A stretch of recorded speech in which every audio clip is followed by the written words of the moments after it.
ரூபாய்க்கு வீரச்சக்கரா விருது.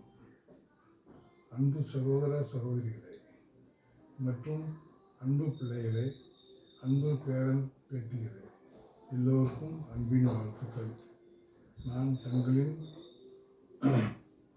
கவனத்திற்கு கொண்டு வருவது 64 ஆண்டுகளுக்கு முன்பு நடந்த சரித்திரம் கதை அல்ல. 1961-62 இந்தியா சீனா நம் மீது தொடுத்த யுத்தத்தின் தருணத்தில் இந்த சரித்திர நிகழ்வுகள் நடந்தது. மற்றும் இந்தியா பாகிஸ்தான் யுத்தம் நடந்த காலங்களில் நாட்டின் பொருளாதாரம் நலிவடைந்து விட்டது. அப்பொழுது நாட்டின் பிரதமர் ஜவஹர்லால் நேரு, தமிழ்நாட்டின் முதலமைச்சர் திரு காமராஜ் அவர்களும் களம் ஆண்ட காலம். 2 தலைவர்களும் அறைகூவல் எடுத்தார்கள். மக்கள் தங்கம், வெள்ளி, பணம் என்று வந்து குவிக்க தொடங்கிவிட்டார்கள். பெண்கள் உணவுப் பொருட்கள், குளிர்கால உடைகள் தயாரித்து பெரும் அளவில் நமது ஜவான்களுக்கும் அனுப்பினார்கள். மாணவர்கள் பங்கு அதில் அதிகம். வீட்டில் கொடுக்கும் செலவு காசுகளை விரயமாக்காமல் பெரிய டின்னில் போட்டு காலை பிரேயரில் எடுத்து எல்லாவற்றையும் சேர்த்து அரசுக்கு கொடுத்து வந்தோம். இப்படியாக கொடுத்த நிதி நாட்டின் பொருளாதாரத்தை உயர்த்திவிட்டது. இந்தியா பாகிஸ்தான் போல் அமெரிக்கா பாகிஸ்தானுக்கு கொடுத்த டேங்குகளை யாராலும் உடைக்க முடியாது என்று கூறி அதற்கு பேட்டன் டேங்க் என்று பெயரும் வைத்தார்கள். நமது இராணுவம் அந்த டேங்கை பழைய இரும்பு கடைக்கு சமமாக உடைத்து விட்டார்கள். சுமார் 60 டேங்குகள் நொறுங்கி போனது. நமது இராணுவத்தின் புகழ், சக்தி உலகம் முழுவதும் போற்றப்பட்டது. ஆகவே இப்பொழுது தமிழ்நாட்டின் நிலை கருதி முதியோர்கள், இளையோர், மாணவர்கள், மாணவிகள், பெண்கள் தினசரி ரூபாய் மட்டும் முதல்வர் பொது நிதிக்கு அனுப்புங்கள். தினசரி 8 கோடி ரூபாய் சேர்ந்துவிடும்.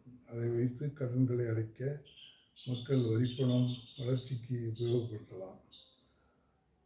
கூடுதல் தேடுதலில் முதல்வர் பொது நிதி என்று தேடினால் இந்தியன் பேங்க் அக்கவுண்ட் நம்பர் மற்றும் எல்லா விவரமும் அதில் உள்ளது. அனைவருடைய கால்களையும் தொட்டு வணங்குகிறேன். தவறாய் மனம் உடைந்து இதை செயல்படுத்த அன்புடன் கேட்டுக்கொள்கிறேன்.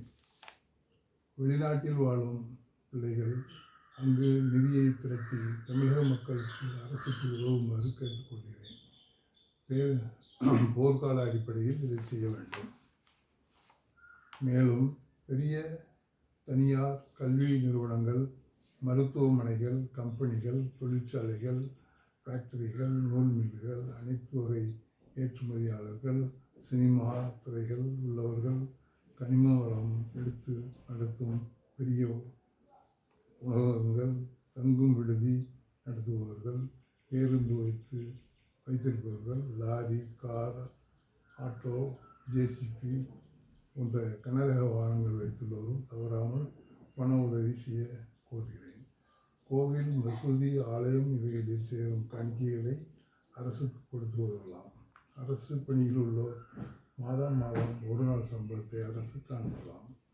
மாணவ மாணவிகள், இளைஞர்கள் நாளைய இளவரசர்கள் என்பதை மறந்து விடாதீர்கள். இவைகளை கடைப்பிடித்து தமிழகம் கடன் சுமையிலிருந்து மீண்டும் இந்தியாவின் முதன் மாநிலமாக திகழும். எல்லோரும் கடைப்பிடிக்கவில்லை என்றாலும் உங்களது பணியை 55 வயதில் நிறுத்தி வீட்டிற்கு செல்ல வேண்டிய நிலைமை வரும்.